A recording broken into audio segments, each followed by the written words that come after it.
I am the monarch. Of weapons, I am the thunderbolt, and of cows, I am the heavenly desire-fulfilling cow. Of cupids, I am he who ensures progeny, and among the single-headed venomous snakes, I am Vasuki, king of all snakes. Okay, I'll just read this. I think it's very similar. Of weapons, I am the thunderbolt. Among cows, I am the Surabi, givers of abundant milk. Of procreators, I am Kandarpa, the god of love.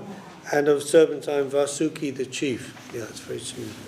Okay, there's 29. The multi-headed, non-poisonous serpents, I am the Anantanagar, and of aquatics, I am Varunadeva. Of the five ancestors, I am Arjama, and of ministers, I am Maharaj, the Lord of Punishment. And among, what was the last bit? And among? Yama, you said. Yes, and of the ministers, I am Ministers. Maharaj, the Lord of Oh, okay. Okay, here it says, among the dispensers of law, I am Yama, Lord of Death. Okay. Judge of the dead, Yamaraj. Okay, 30. Of the Daityas, I am Pralada, and the subjugators, I am Antine. Of animals, I am the lion, and of birds, I am the Garuda. Of sanctifiers, I am the wind. Of weapon-wielding heroes, I am Lord Parashurama. Among fish, I am the shark, and of rivers, I am the Ganges. Okay, here, just quickly. Here, that can be interpreted both ways. Parashuram, or Lord Ramchandra. In this one it says, of purifiers I am the wind, of the wheels of weapons I am Ram. And in the commentary says, Lord Ramachandra, an incarnation of Krishna as the mightiest of warriors. Of fishes I am the shark.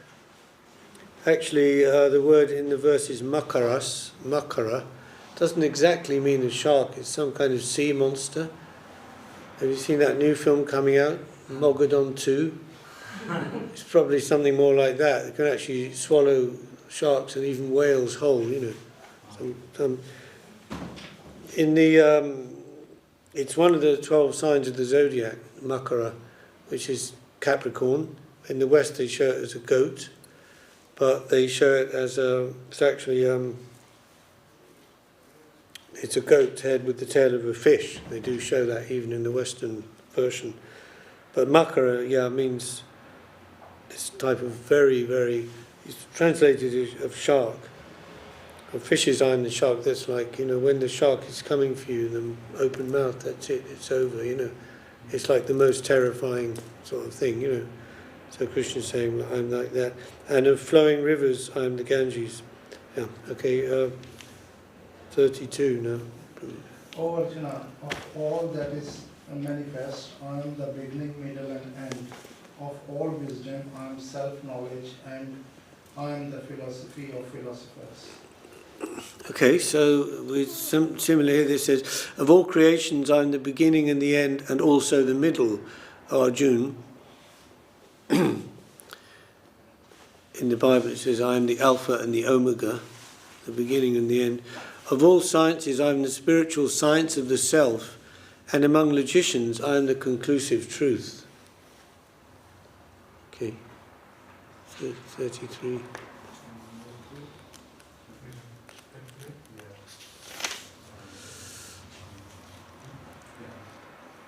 Of the primary letters of the alphabet, I am the letter A.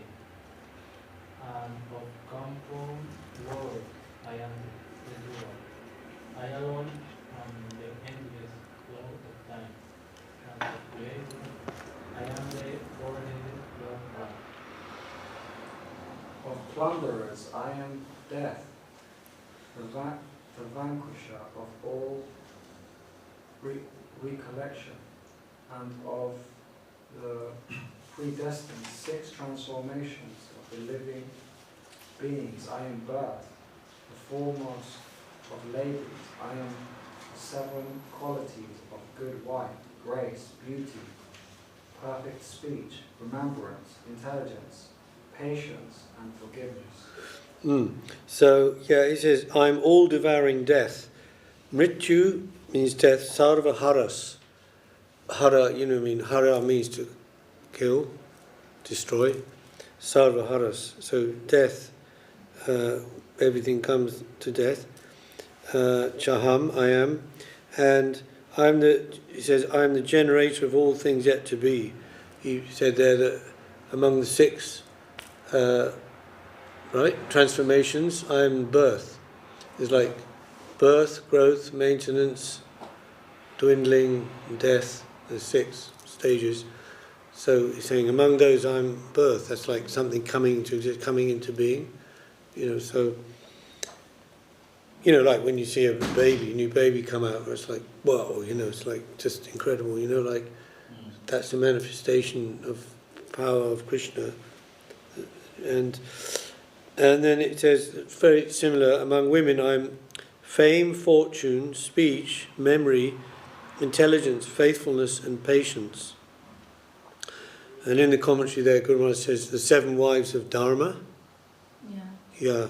Can I read our version? It says, of the feminine qualities, I am fame, beauty, perfect speech, remembrance, intelligence, patience and forgiveness. The 7 wives of Dharma. So the wording is slightly different. Isn't that what you read though? Yeah, so this it's a bit different. This version is the original version of that version, and that is just a little bit more condensed. Oh, more condensed, right, okay. Yeah, but it's the same in that sense. Fine, okay, number 35. Devananda, there, Prabhu.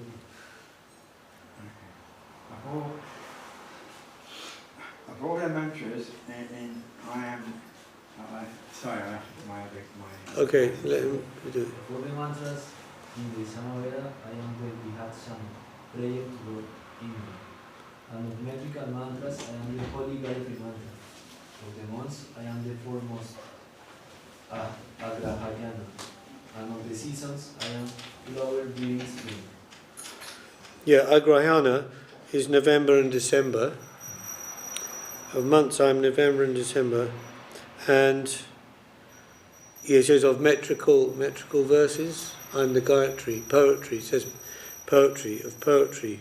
Poetry means in a meter, so many different types of meters, right? Gayatri, the Gayatri meter is one of them, but there's many in Sanskrit, different. Okay, we're on 36 then. Devananda would like to help us with his new glasses. Thanks.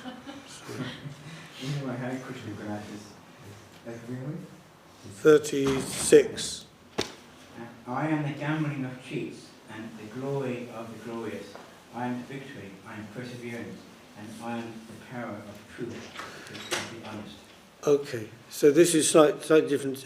I am also the gambling of cheats. So by that we understand it doesn't mean that Krishna is a cheater in that way, but meaning that power, that Shakti that enables them to do that, to cheat. Like in cards or so many different ways. That's a potency of Krishna. And of the splendid, I am the splendor. I am victory. I am adventure, and I am the strength of the strong. Okay, that's 37 we're on now. Of the Yadavas, I am Vasudeva. Of the Pandavas, I am Arjuna. Of the sages, I am Vasadeva. And of the knowers of the scriptures, I am Sukarachara.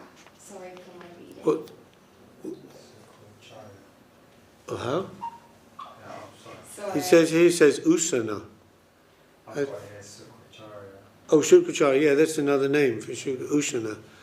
Yeah, he's actually the guru of the asuras, the demoniac, but he's highly learned in all forms of knowledge and so on.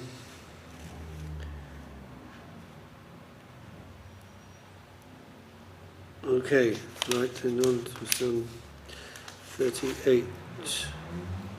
Oh, you did, yeah. I am the punishment meted out by the enforcers of the law. I am the political wisdom of those desiring to conquer. I am the silence of all secrets. I am the wisdom of the wise. Okay, here we have, among punishments, I am the rod of chastisement. And of those who seek victory, I am morality. Of secret things, I am silence. And of the wise, I am wisdom. Okay. O Arjuna, whatever is considered the origin of all being, I am that. Nothing, whether stationary or moving, can exist without me. I mean, O mighty conqueror of enemies, there is no end to my divine manifestations. What I've spoken to you is but a mere indication of my infinite opulences. 41. Know for certain that whatever is sublime, beautiful, and magnificent is born from a mere fraction of my potency.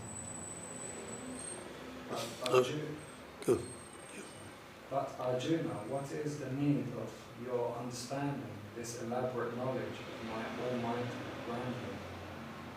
By my fractional expansion as a supreme soul of material nature, Mahavishnu,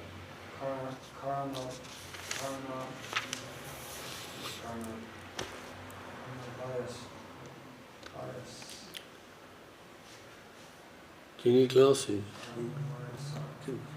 Can borrow David Nanda's glasses. I've not had this expansion. I remain, I think so. It's well. Anyway, I remain supporting the entire universe of moving and stationary beings. Yeah, it means the super soul. So Krishna is saying, I am this, I am that, that. There's actually Krishna's expansion as Paramatma. Is it Kshiradakshai Vishnu? Yes. Karanadakshai. Okay. So, you know the Vishnu expansions of Mahavishnu, also called Karanadakshai. Karana means the cause. So he's the cause of the material manifestation, Pradhan. Mahavishnu, then Garbhadakshai Vishnu. And further expansion of the Mahavishnu within each and every individual universe. Garbhadakshai, Garbha means womb. So he enters within the womb of each and every universe in the beginning, which is like an empty space, like a womb. So then again further expansion is Kshiradakshai Vishnu or Paramatma. And the Kshiradakshai Vishnu then is expanded within every atom and the heart of every living being. So this is what Krishna is talking about, his expansions here. So the last two here, this one I have here, and the famous verse, 41, Yad yad vibhutimat sattvam, Srimadujitameva va tad tad eva vakachatvam, mama tejo sambhavam. Know that all beautiful, glorious and mighty creations spring from but a spark of my splendour. And then the last verse, but what need is there, Arjuna, for all this detailed knowledge? With a single fragment of myself, I pervade and support this entire universe. So if you look at the Bhagavad Gita as a whole, 18 chapters, and you can see a very interesting, sort of formation of it. So you've got like three sections of 6, really. The first 6, and then the middle 6, and the last. And it's generally how it's coming is that the first 6 is about karma, and the last 6 is about jnana, and the middle is bhakti. So one acharya has described it like a mandir, where you have the walls, the outside, and they are protecting what is inside, the most important thing, which would be the deities in the deity mandap. And then so protected, one side karma, one side jnana, and bhakti in the middle. It's like a sandwich, the two bread, and in the middle is your vegan meat. And or whatever. So and then interesting, because here we get to chapter 9, which is, as you know, called the most confidential knowledge. And then chapter 12 is Bhakti Yoga. So 10 and 11, first here 10, Vibhuti Yoga, the opulence of the Absolute, where, as we've just been reading, Krishna describing how he's manifested himself in different ways in material nature. Because Arjuna asks, how am I to know you, O blessed Lord? But that's interesting because in the previous chapters, 7th, particularly 7th and 9th, Krishna has intensively gone into like the question of more of bhakti and devotion, but it almost seems like a step back. To me, this is right. Where Arjuna is saying, now how am I to know you in material nature? You know? Worshipping Krishna directly as himself, Shyama Sundar, but now he's saying, how am I to understand you in material nature? So that's very interesting that it's coming at this point. It's almost like a pause. You know, like if you have in a play, like in Shakespeare, you have something very intense going on, interaction between the characters, and then just to take off the tension, give the audience a break, a rest, before the next very intense act comes. You have some interlude, some clown comes on, or something else happens to kind of be, you know, maybe something like that. So now we have Krishna describing in the 10th chapter his opulences in material nature, and then in the 11th chapter the universal form, how Krishna is manifested as the Virat Roop, the form of the universe itself, which again the 11th chapter is amazing to read. So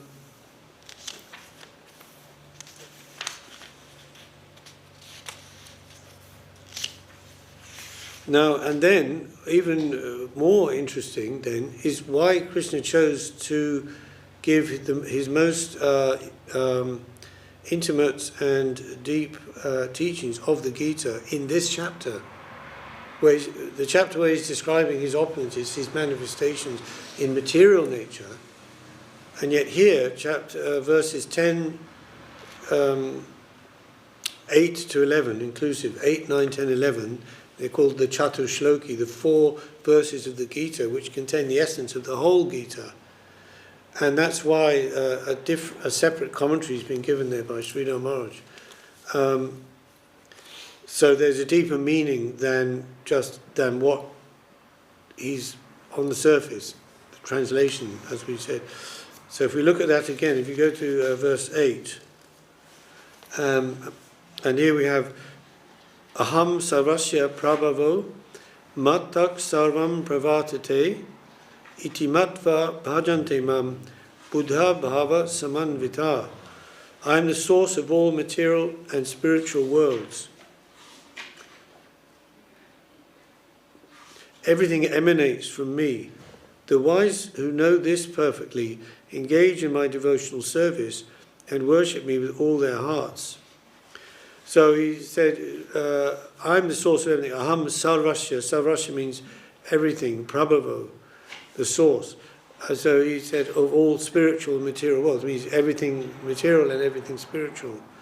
And everything, matak sarvam pravartate, everything emanates from me.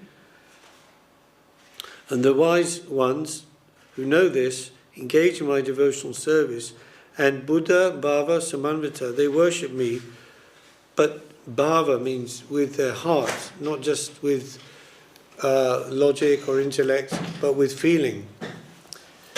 With Bhava and Priti, with feeling and love. Yeah? So that seems difficult for beginners or neophytes. How are we going to love someone who we don't know, we can't see, or we have no direct experience of, apparently, apart from some vague general idea about God, which we may learn from our own religious tradition. But the Abrahamic God, Yahweh, is a very distant figure, somewhere out there in the cosmos, some divine intelligence. Maybe formless, or with form, without form, we don't know. But here Krishna is saying, they worship me directly, Krishna, Shyama Sundar, to Krishna in his human-like form, with all their hearts. And so, what could you read? Oh no, I've got it here. So this is 9. 10, 9.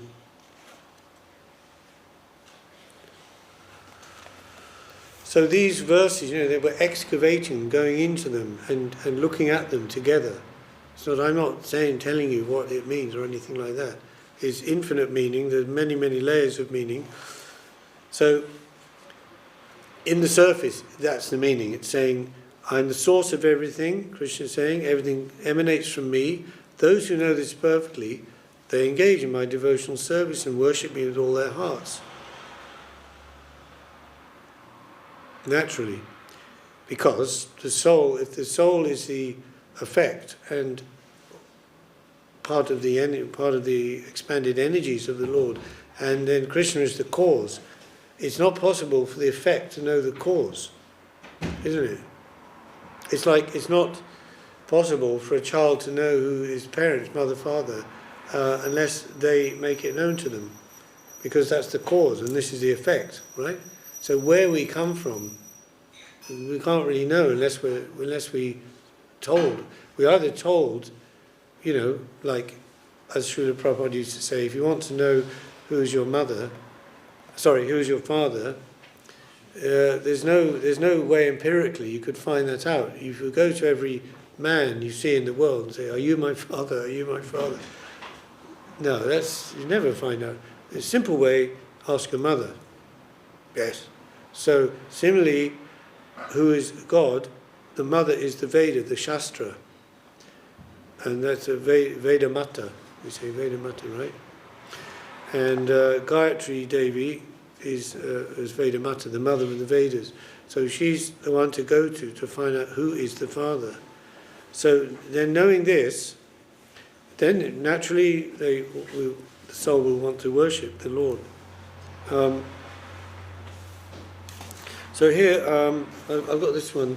Maybe I should use that one. That's a bit more of the original version, isn't it? I'll swap it with you. 10, 9, 8. We're on. This is 8. Yeah. Okay. So this is the expanded version of that. In his translation, Guru Maharaj is saying, what does that mean? What does Krishna mean when he says, I am the source of everything material and everything spiritual? So in his translation, he says, I am Krishna, the sweet absolute. I am the root cause of the all-comprehensive aspect of the absolute. That's the light consciousness, Brahman. The all-permeating aspect of the absolute, Paramatma. And also the personal aspect of the Absolute, the master of all potencies, who commands the respect of everyone, Lord Narayan of Vaikuntha. The universe of mundane and divine flow, every attempt and movement, the Vedas and allied scriptures which guide everyone's worship, all are initiated by me alone. Realizing this hidden treasure, the virtuous souls, who are blessed with fine theistic intellect, surpass the standards of duty and non-duty, and embrace the paramount path of love divine, Ragamag, and adore me forever. So in commentary he says, verses 8 to 11 are the 4 principal verses of the Srimad Bhagavad Gita. The ontological substance of the book is contained within these 4 essential verses, beginning Aham Sarvasya Prabhavo, everything emanates from me. And then he explains about the reference there to the 3 aspects of Krishna, Brahman, Paramatma and Bhagavan, from Srimad Bhagavatam 1 to 11. It's a lovely verse. And this verse really is, very helpful for with people who merge everything together in a big undifferentiated mass. Say it's all God. But here it's clearly said, Vedanti tattva vidas tattvam yad jnanam advayam brahm iti paramatmeti bhagavan iti shabdite. Those who know of the truth understand this absolute truth, which is advaya jnana, the undivided spiritual substance, in three aspects. Firstly is Brahman, right, the non-differentiated light consciousness. Then as Paramatma, the all-permeating personal form of the Lord, Paramatma, the personal existence of the Lord within every atom and every soul. And then as Bhagavan, Bhagavan iti shabdite, as the original person, the supreme person. So all are God. Brahman is God, Paramatma is God, and Bhagavan is God. But ultimately, as he says here, I am Krishna, the sweet absolute. I am the root cause of Brahmano hi pratishtaham. Another verse, Krishna says, I am the source of the impersonal Brahman and the Paramatma. Okay, so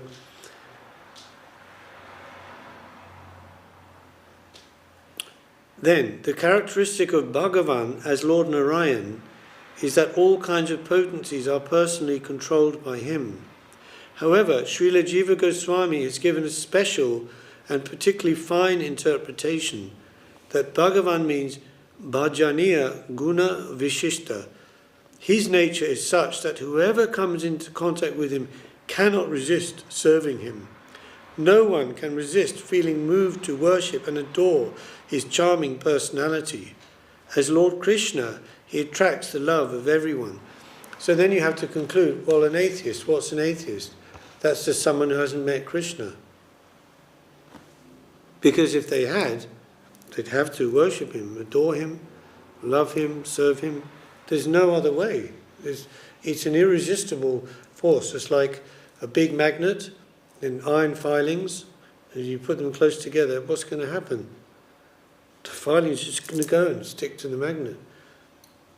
And then, but if the iron filings are rusty, it's so long since they've been connected with the magnet, and they've gone separated and become rusty, then because of that rusty nature, they're not getting the pull, the attraction. But normally the soul in its normal state will be attracted to Krishna irresistibly. So therefore by the word Sarvasya, Lord Krishna indicates, I am Svayam Bhagavan, the Supreme Lord himself. I am the origin of not only Brahman, the all-comprehensive aspect, and Paramatma, the all-permeating aspect. I am also the origin of the master of all potencies, who commands the respect of everyone, Lord Narayan of Vaikuntha. So people generally, and even many Hindus, they think that Krishna is a human incarnation of Narayan or Vishnu, because Vishnu is showing the opulence of God with the four arms and all the opulence of the spiritual realm and Vaikuntha, whereas Krishna is human-like form and pastimes. But it's the other way. The Krishna is the source, the origin, and his Nara Leela, his human-like pastimes, are the highest and most ultimate and most attractive, surpassing even those of Narayan. Four aspects which Krishna has exclusively. Do you know what they are? Yeah, his wonderful devotees. It says, his wonderful devotees like the gopis. That's generally how it's described. And these are mentioned in the Search for Sri Krishna, Reality the Beautiful, right in the introduction. His wonderful devotees means devotees that are not like any other devotees, right? There are so many devotees worshipping God, right? But that's different. Okay, so wonderful. His transcendental flute,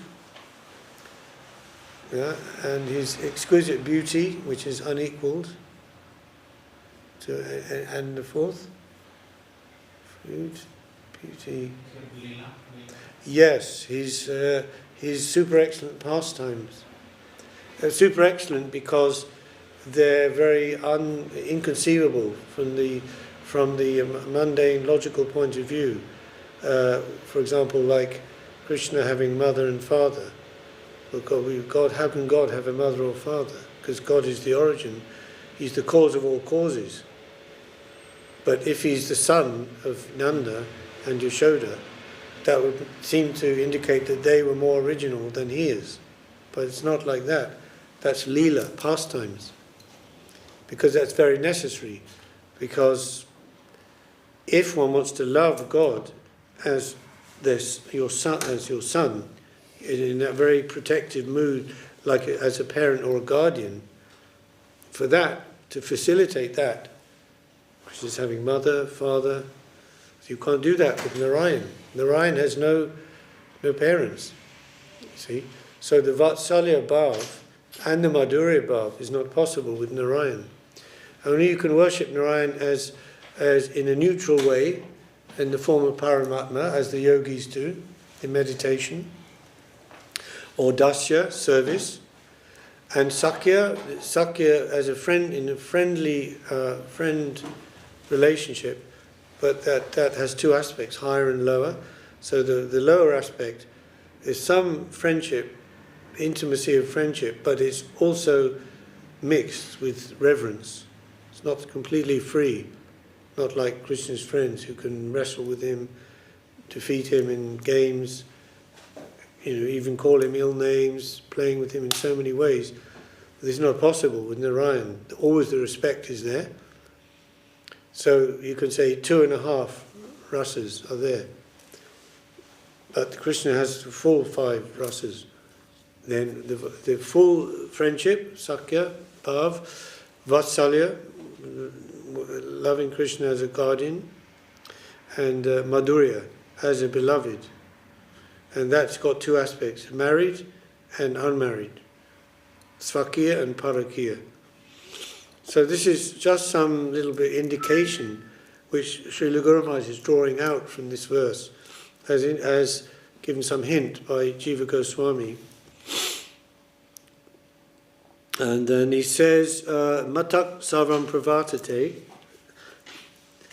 He says, everything emanates from me.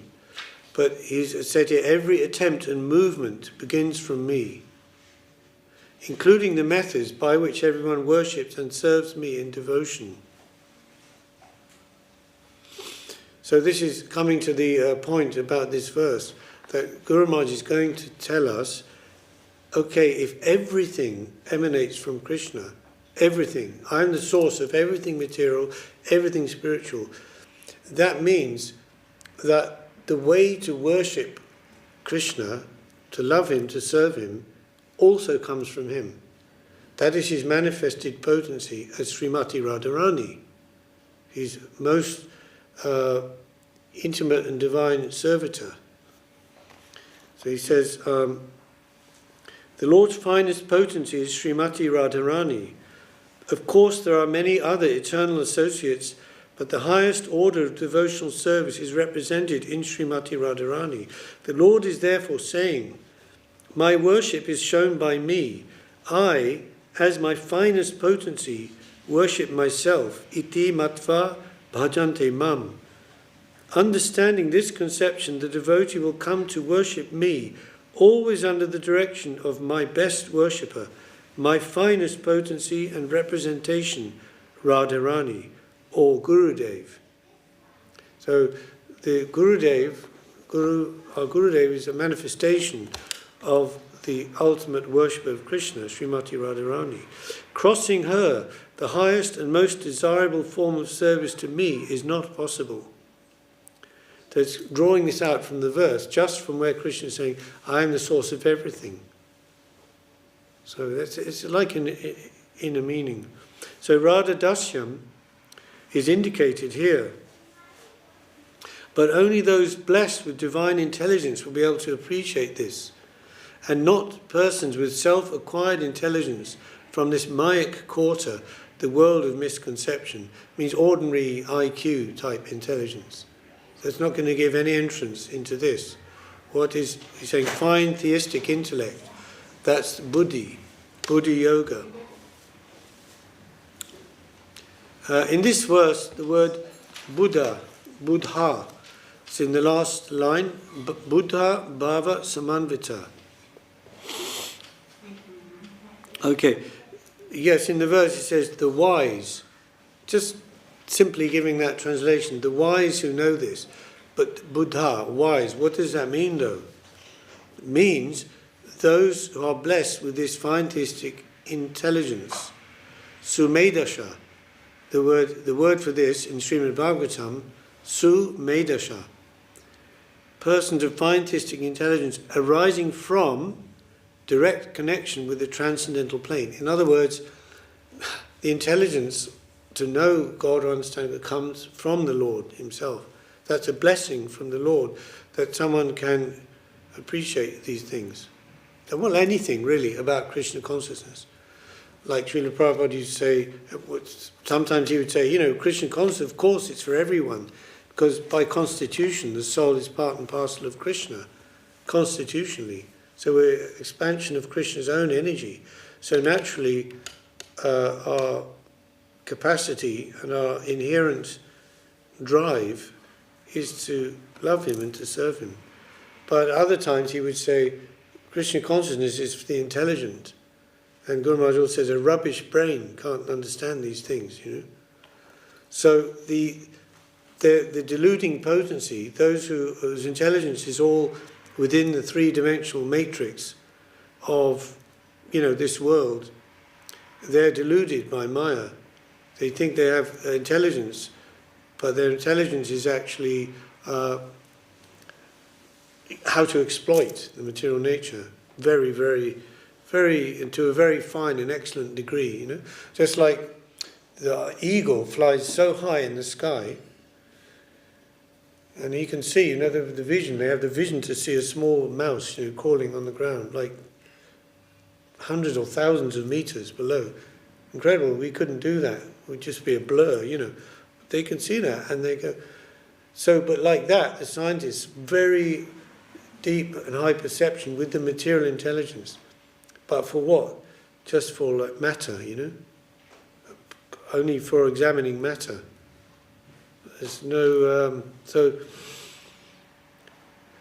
Sumedasha means that divine sort of intelligence. The inner guidance and direction they receive is the outcome of Sukriti, divine merit, acquired by the association of pure devotees. Bhava Samanvita, it's the last line of this verse, means Raga Samanvita, Anurag, love and attraction, which is affinity. Affinity, not infinity. Yeah, affinity. You have affinity for something. It means a natural tendency for it. Like if you've been away from home for a long time, somewhere, maybe in university, in your digs, and then you come home to your family and you see your family members, mother, father, etc., you just run towards them automatically, then embrace. There's no calculation there. There's not the calculation that would stop you and make you think, oh, what is my relationship with them and how I should behave towards them? They're my respectful parents, and I should... No, you just run and embrace. That's affinity. So this is love and attraction, which is affinity, not by strictly following scriptural rules or drawn from any plane of loss and gain, but from bhava, inner divine inspiration. Devotion of this high type is completely non-calculative, jnana shunya bhakti, as described by Srila Rupa Goswami in Sri Bhakti Rasamrita Sindhu. The most rare and elevated stage of devotion is the line of spontaneous devotion known as Raga Marg. In that line, guided by the qualified guru, and this is the important point, it doesn't mean, because such type of devotion is not, you can say beyond the rules and regulations, means to say not dependent on them. Okay, so another saying, they say law is for the law breakers. So because we're law breakers, we've gone away from Krishna and got involved in so many things and exploitation in the material world. Therefore, because we're law breakers, Krishna gives the law, the Vedic law, rules and regulations of the Shastra. So in a regulated way, we can gradually come towards him. But the spontaneous, automatic devotion is beyond that. It's not dependent on that. But that doesn't mean that such people are despising of that. Okay, they will follow that externally in their behavior generally, especially among people who are in society and among devotees of a lower type, as an example, so that others won't imitate them, falsely imitate them, believing that they're on that level of devotion when they're not. So this means that, but it's non-calculative devotion. It's called jnana shunya bhakti, devoid of knowledge in the sense of calculation in that way. And but it is guided by the qualified guru, an elevated pure devotee of that nature. And in this way one may gradually come to render service to a leader of one of the groups of Krishna's personal associates who serve the Lord in his pastimes, as we mentioned, in different ways: Sakya Rasa, friendship; Vatsalya, Bhav, parenthood; and Madhurya, consorthood. So this is coming from the idea where Krishna says, I am the source of everything, material and spiritual, i.e. I am the source of also the way to worship me. So that is coming by this way even up to this stage. So in Vrindavan, the Lord is being served in spontaneous devotion by his friends such as Subal Shaka, and by his parents, Nanda Maharaj and Mother Yashoda. Gopis such as Lalita and Vishaka serve him in conjugal love.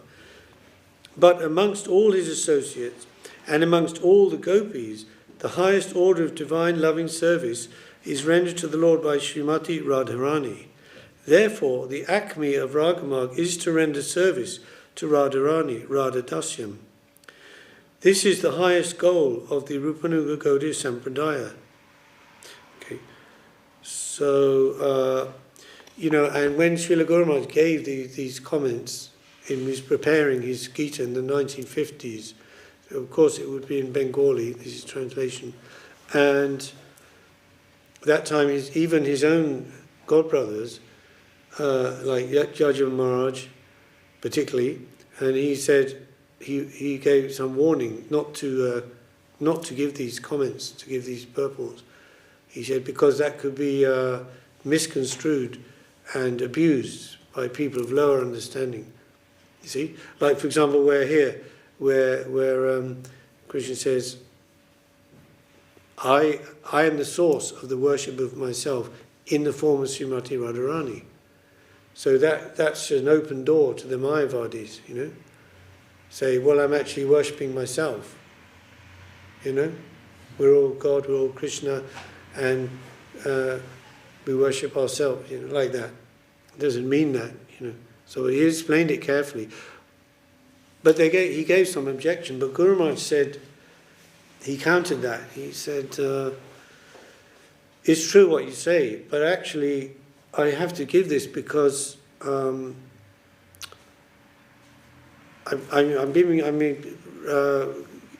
giving translation and comments on Bhagavad Gita, so I have to do that according to my understanding, my realization.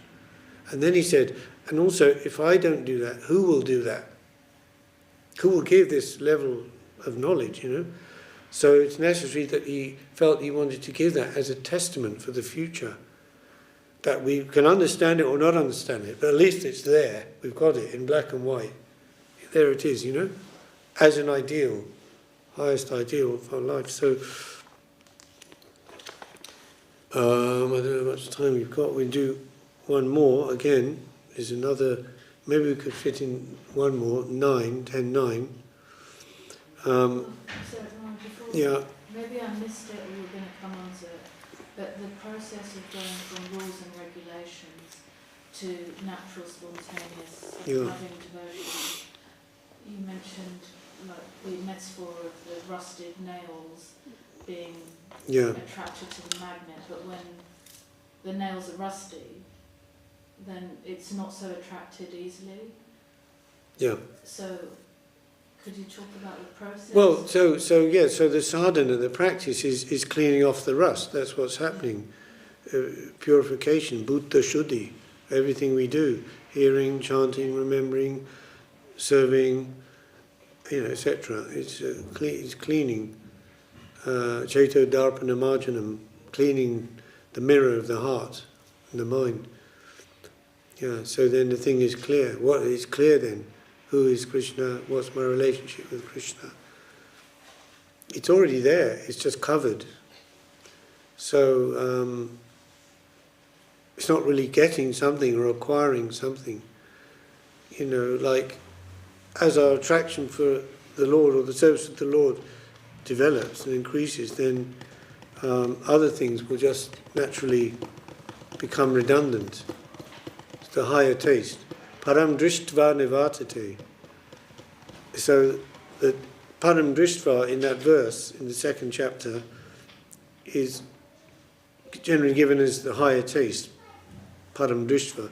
But drishtva is coming from the Sanskrit drisha, darshan, to see, which means not see like physically in that way, but to experience.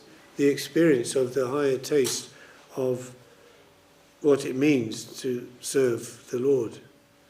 Krishna Das Abhimani, Je Ananda Sindhu Koti Brahma Shukanahi Thore Ekabindu. Chaitanya Charitamrita, Lord Chaitanya said, Krishna Das Abhimani. Abhiman means the mood, feeling, like somebody says, Abhiman means like someone's in an angry mood. That's an Abhiman of anger, or someone's in a happy mood, etc. So Krishna Das Abhiman, the mood or the internal configuration of one's being of wanting to serve, adore, worship and serve Krishna. Krishna Das Abhimani Je Ananda Sindhu. That's like an infinite ocean of Anand. Koti Brahma Shuka. So the Brahma Shuka, the happiness of this impersonal so-called happiness of I am that, or I am Brahman, I am soul, I am spirit, or even I am God, as they mistakenly think. Koti Brahma Shuka Nahi Tara Eka Bindu. That's like a point. A bindu means a small point, bindu? A small drop of happiness compared to the infinite ocean. But because they think, if I make myself as a servitor to another, that's somehow diminishing me. In the material side, like slavery is like the worst thing, it's like the abolition of slavery, William Wilberforce. What was it, 1786? And by the way, that was also a misconception that the only slaves were Negro people from Africa taken on boats. Slavery's always been there in every culture. Some people enslaving other people, right? So anyway, but the abolition of slavery was such a great thing. And of course it is, from the material side, that no person should be a slave of another like that. But slavery to the absolute, to be a slave of absolute beauty, absolute love, that's such a great thing and a great position, something to be totally aspired for. So Krishna Das Abhimani, that mood, I want to be the slave, to use that word. Yeah. Slave in the sense of like, whatever is asked of me, whatever I'm to do, called to do, I'm there, I'm ready, in that sense. That's like an infinite ocean of happiness. And this Brahmashuk is very small, very meagre. But it's something. It's not nothing. It's something great from a material viewpoint. For the soul who's, entangled in the material world, deeply suffering, and happiness and distress, and etc. The attainment of the stage of Brahman is a great thing, beyond birth and death and suffering. But that's like a neutral stage, nirvana. It's like a borderline thing. It's outside, it's beyond the material entanglement of all the material variety, which is the cause of suffering in this world, in this side. But there's no knowledge of the world of infinite variety, which is the cause of bliss, just the opposite. Here, more variety, more suffering. more confusion, information, content, all this stuff, you know. It drives you insane, you know, ultimately. Okay, it's not wisdom at all, it's just information, data, more and more and more. There is cause of happiness, cause of ecstasy, more variety, you know, the relationships between the servitors and the servitors to the Lord, and the infinite opportunities for service to a very, very fine and infinite degree. So that Vaishishta, that variety, is a cause of great happiness. And that's infinitely more than just a static, you know, just being like it's like you may as well be a stone, you know. Stone is there, but there's no value. It's just a stone. There's no consciousness. So if you want to make your consciousness void and zero, in that sense, it's really not much benefit. So anyway, we haven't really got time to go on to the next one, but each of these 4 verses, 8, that was 8, 9, 10, 11, so they all have a commentary. Guru Maharaj has taken care to give a separate commentary on each of these verses.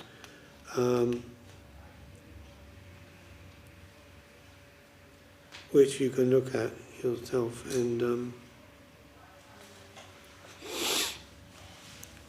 any other thing? Sorry, you were asking things. Actually, to have just one more thing about, you mentioned the word or the notion of, and concept of slavery is quite inherent in our generational DNA and our being.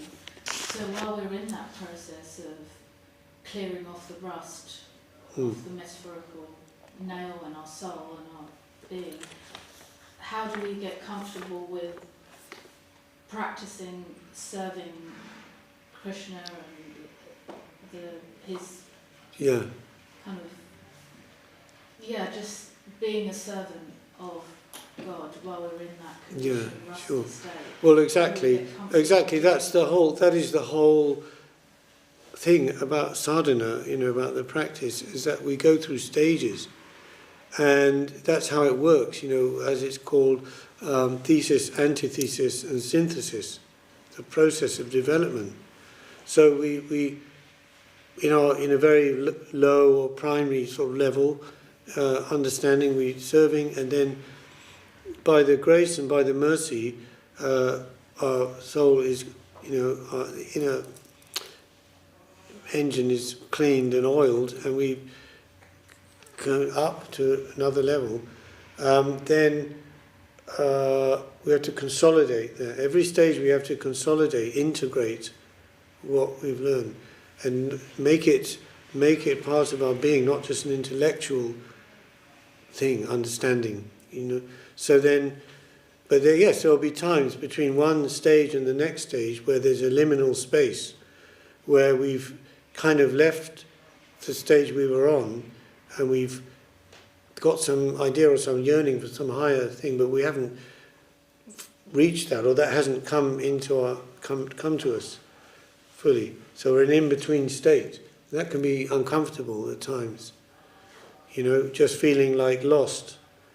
They call it the dark night of the soul. Yeah. So because our internal system is being cleaned and stripped, the things which we've been so used to for lifetimes, you know, being attached to our comfort zone, kind of, you know, and that's getting stripped away. But we haven't really got the higher thing to replace it yet. But we know it's there, and we want it, and we're aspiring towards it. So yeah, that's how it is. So that thesis, and then the antithesis comes, like we say. So, you know, if someone gets purified, then we have to stay with it throughout everything, and not leave it. Because what would happen was, if we get purified to a certain extent and then we leave it, that means our senses are now purified, so they'll go more into the negative side, stronger, you know. It's like if you watch a movie and you're drunk, for example, as an example, you couldn't understand it much, it wouldn't make much sense, you couldn't enjoy it. But if your senses are very purified and very alert, you can really enjoy it more. So if you leave the process, without continuing, that's what can happen. You can go deeply into the Mayic world, the negative side of exploitation. But of course, as Krishna said to Arjuna, when he gave that, he said, what would happen if someone is following this spiritual path, but then they get deviated for some reason? Then are they like a cloud that's pulled in two by the wind? They don't have any taste really for the material side, but they can't get the spiritual side either.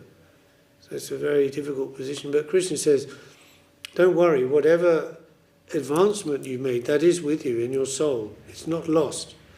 Even if a person leaves that for some time, in their next future life, it will come. That will come to them automatically, even without their seeking it. That level to which they had reached, it will be awakened again. So, but we shouldn't think that that's an excuse that that's okay to do that, because it was just wasting time. It's like you're going up in the lift, but then you third floor, fourth floor, you get off on the fourth floor and go and experience all that, like in Hamley's, toy shop. Each floor is like incredible stuff, one floor is like soft toys, teddy bears and penguins. And another floor would be like, models, Another floor is, something else.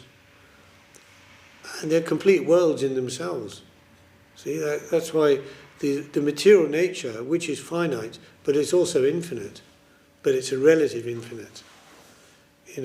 There's Lord Brahma himself says, the creation of the material world, Lord Brahma is the first created being by Krishna, so he actually creates the material, or you could say engineers all the material world and planets and everything, but under Krishna, but there, so, and he says, the three modes of nature, sattva, rajas, tamas, mode of goodness, mode of passion, mode of ignorance, and their combinations are so infinite. 3 3s are 9, 9 9s are 81, 81 times 81 is whatever.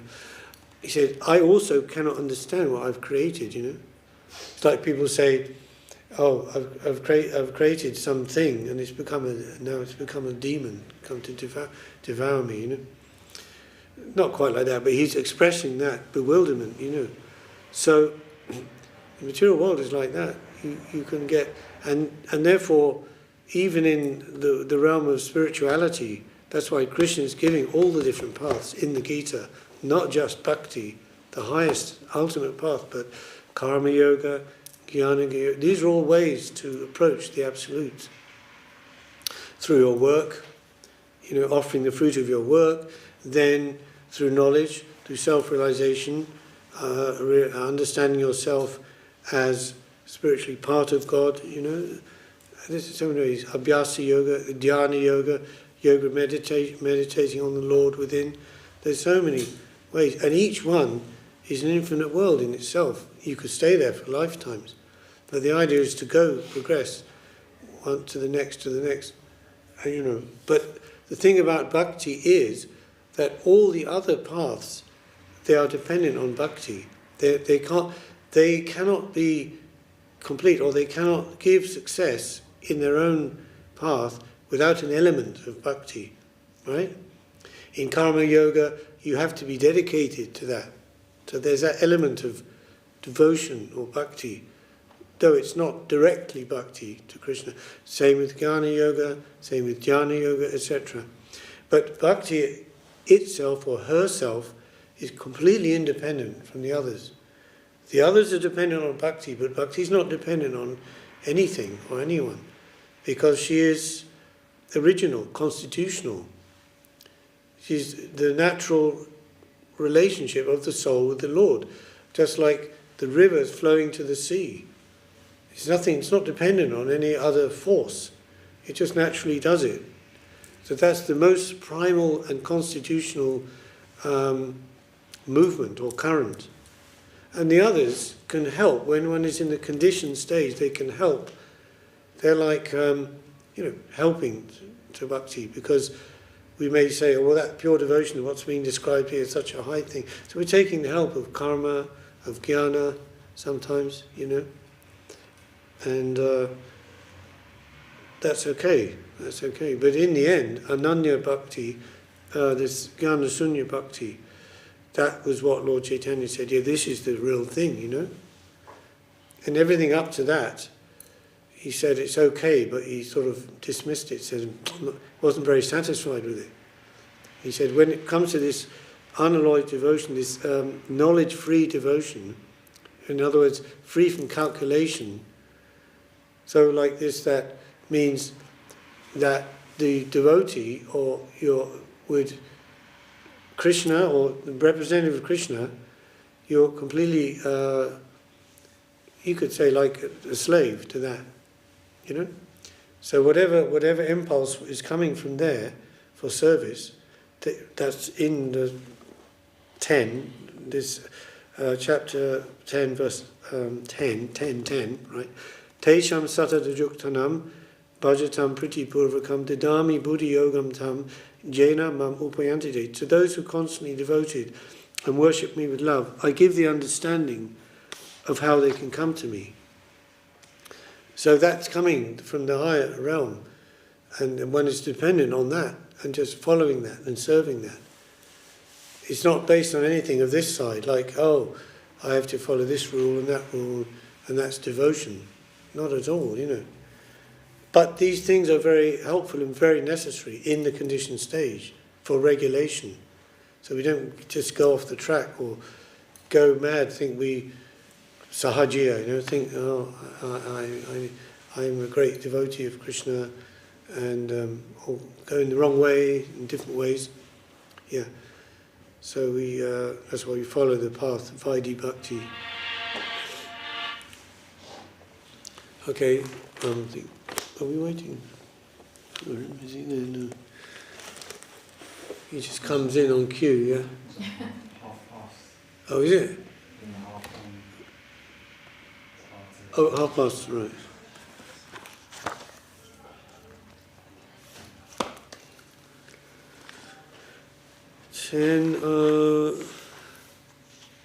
That was 10:08, right? And let me see.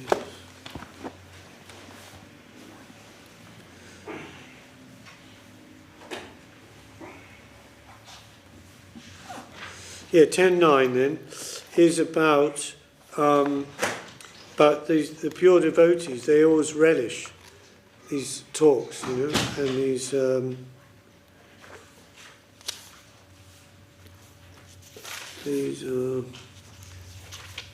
the thoughts of my pure devotees dwell in me, their lives are surrendered to me, and they derive great satisfaction and bliss, enlightening one another and conversing about me. And there's again a commentary here, but essentially, I'm giving the essence now of this one, that the Guru Maharaj is saying that Ramanti Cha that's mentioned in this verse, Tushanti Cha, Ramanti Cha, which means, Tushanti means to be pleased, to have pleasure, and Ramanti, enjoy transcendental bliss. Nateshu Ramate Buddha, saying the yogis, right, even the yogis, they dismiss any form of material enjoyment because they know very well that has a beginning and an end, and is the cause of suffering, in favour of transcendental or spiritual enjoyment. Nateshu Ramate Buddha. So Ramanti, enjoy transcendental bliss, but he's giving the inner meaning here of Ramanti. Rama means conjugal happiness, like between a lover and beloved, husband and wife, or paramours, yes, both. And that's the spiritual, conjugal rasa.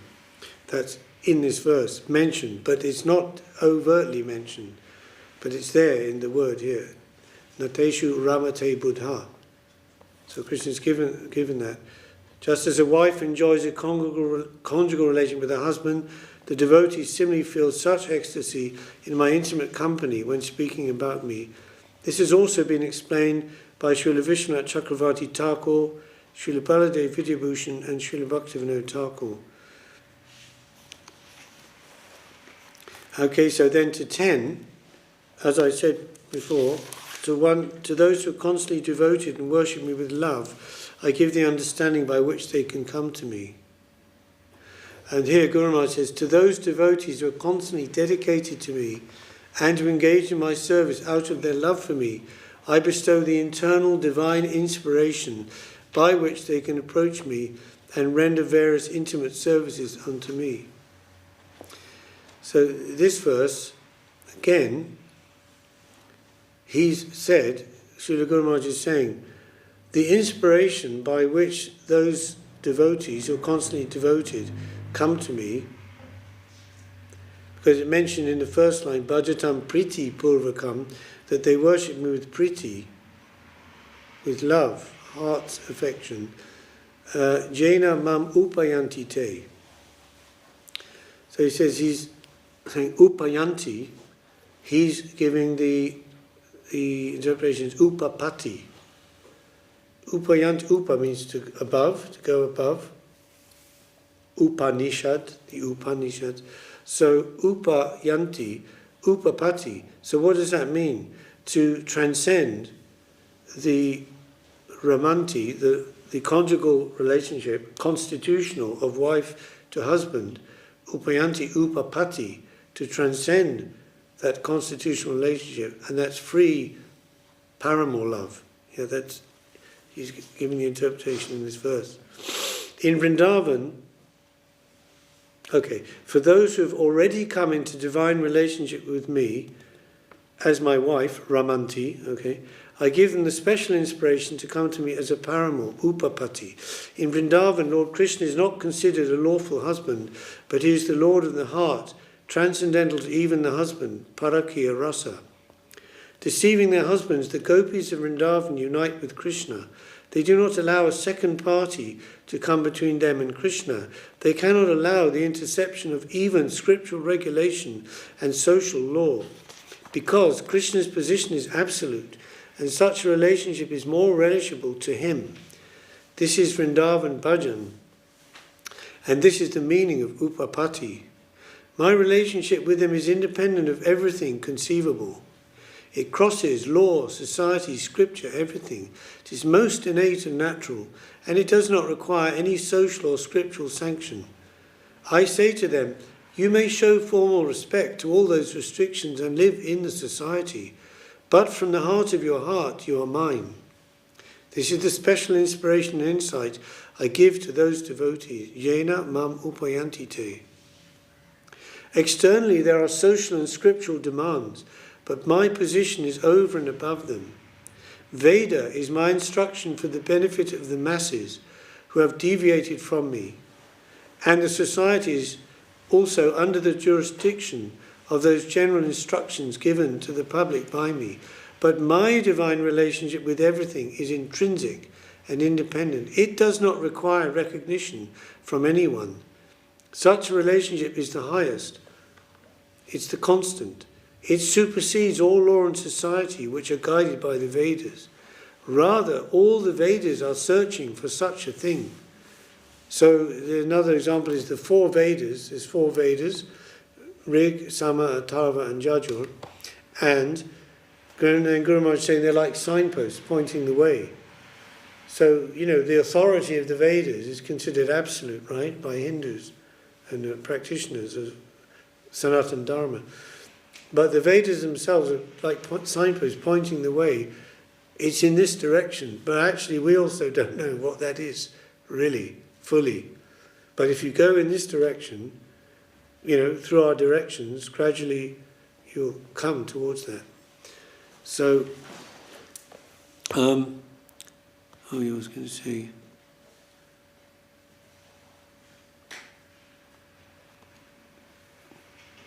Oh, the Vedas are begging forgiveness. We are generally supposed to give tidings of you, but we could not describe you as we now experience you here. Now that we understand that we have committed an offence because we could not distribute this Rasa Leela, this Vraja Leela to the people. Yeah, that's why Narada Muni, he chastised Vyasadeva, right? Narada was the guru of Vyasadeva, and when Vyasadeva completed compiling all the Vedas, Puranas, Upanishads, Ramayana, Mahabharata, and everything, and then Vyasadeva was feeling, hang on a minute, I feel like something's missing, like I should be feeling full of bliss, full of ecstasy. I've done this great work for the people, for the world, for all future generations, but I'm not feeling that. I'm feeling like there's a hole in my heart, you know. And he couldn't understand, but then Narad understood his feeling, and he came there, and he had a talk with him, and he actually chastised him. He said, you have done, the word he used is jugupsitam.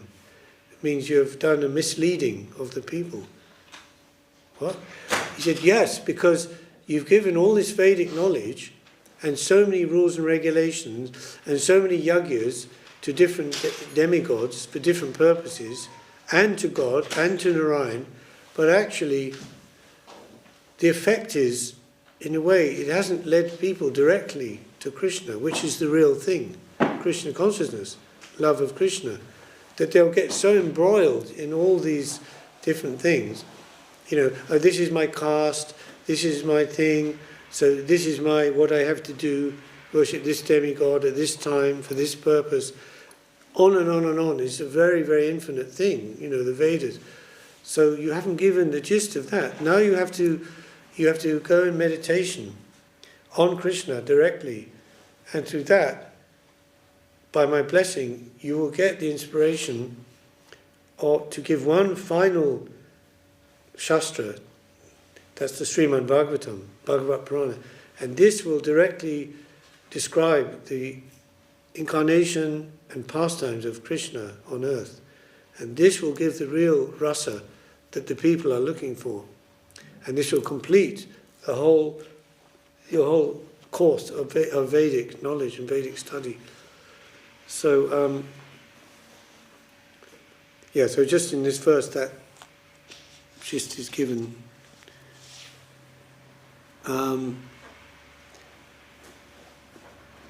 So this is the point, this is all leading to the point of understanding about the absolute nature of Krishna, that Krishna's ownership is absolute. So his dancing with gopis, wives of other people, apparently, is only apparent because everything is Krishna's energy, and the gopis are expansions of Srimati Radharani, who is Krishna's internal Hladini Shakti, pleasure potency, and so many expansions. So Krishna's playing with his energy like that. He's not actually stealing the wise one, though it looks like that externally. You know, like Krishna's a playboy and all that. That's why the English missionaries, Christian missionaries, when they came to India, and they were preaching in the 19th century, saying, oh, this is all mythology, and Krishna was a debauchee, you know, running around with others' wives, and you shouldn't follow this, you should follow the one God, you know, monotheistic God. And Bhaktivinoda Thakur, he had to work very hard to reinstate the Krishna consciousness in its pure form of what we're talking about, against all those misconceptions. And our line is coming from that. So anywhere and everywhere, everything belongs to him. For one who knows this, all possibilities of sensual pleasure and exploitation are uprooted. For example, an unmarried woman may have the possibility of being approached by many, but there is less possibility for those who are married, because they are possessed by someone.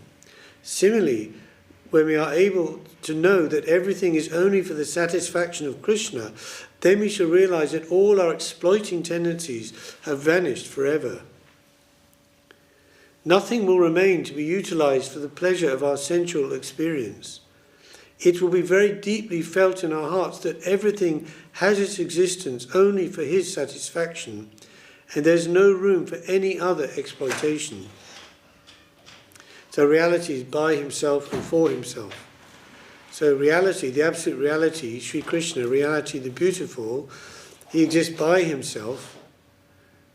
Okay, so but then if he exists by himself, for what purpose does he exist by himself? For himself. It's a hard nut to crack, it's hard to accept, you know. Think, well, yeah, what about me, you know? Aren't I to get any happiness, any pleasure? Yes, in the service of that absolute autocrat, as a slave to him. That's your pleasure, that's your happiness. Really, anything outside that, because it's in the world of exploitation or renunciation, either exploiting the material world for my own pleasure, grossly or subtly, or realizing that is reactionary, causes me suffering. Okay, so I renounce the whole thing, the whole damn thing, you know. I don't want to live on a mountaintop with nothing. So I won't do anything, and therefore I'll just be a point of stillness. So no action, no reaction. Is that the solution? No, I don't think so, because how long you can sit there like a stone? It's not possible. We are dynamic. Soul is dynamic, a living force, living, moving, desiring. Desire is the nature of the soul. So we have to connect with Krishna in this way of service. Jai. Jai. And I'll just finish this paragraph. And we are also included there. Our existence is only for his satisfaction. Everything is meant for his divine pastimes, and there's no possibility for any other's pastimes. All are included in that one Leela. Encroachment will disappear. Encroachment, yes, means encroaching on the property of another. Yeah. Encroachment will disappear when we learn the proper utility of everything. He is the owner, and his ownership is absolute. The scriptures, society and law designate, this is yours, that is another's, or that belongs to a third one. This is something like a temporary lease, but the permanent ownership in all respects is with him. All others, possessor and property, master and servant, are all relative and only sanctioned by him for the time being. The absolute owner, possessor and enjoyer is he alone. When we arrive at such a conclusion, only then is complete purification of our hearts possible. Everyone is thinking of themselves as many masters of many things, but this is all heart disease, Hridrogam. This is all conceived in a diseased state of consciousness. In a healthy state, when the heart is quite wholesome, we can see the supreme whole, and we can see that everything is meant only for his satisfaction. Jai. Antara Srimad Bhagavad Gita ki jai, Bhagavan Sri Krishna ki jai, Sri Rupanuga Guru Varga ki jai, Sri Harinam Sankirtan ki jai, Ananta Koti Brinda ki jai, Hare Krishna.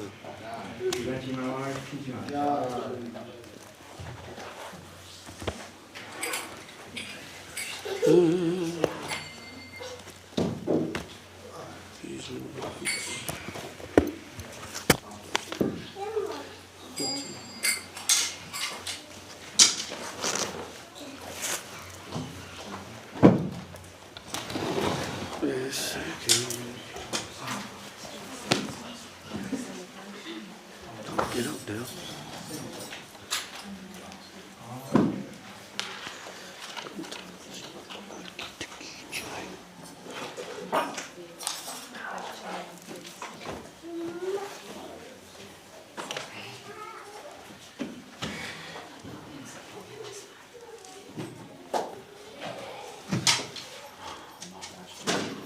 You want to leave?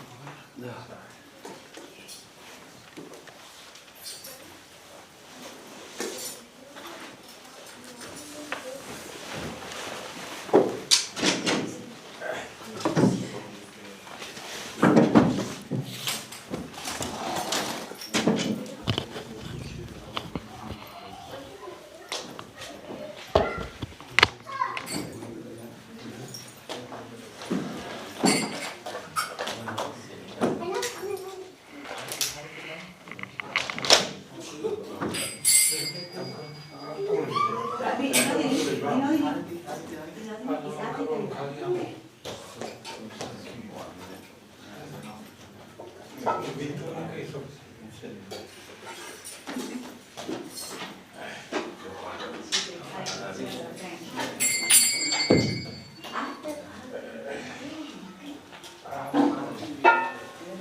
Really nice.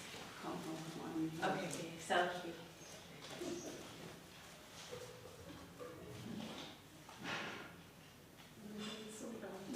Lomo.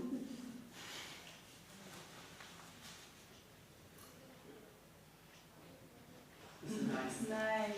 Send it to me, yeah? Sure.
You want to come? And I join?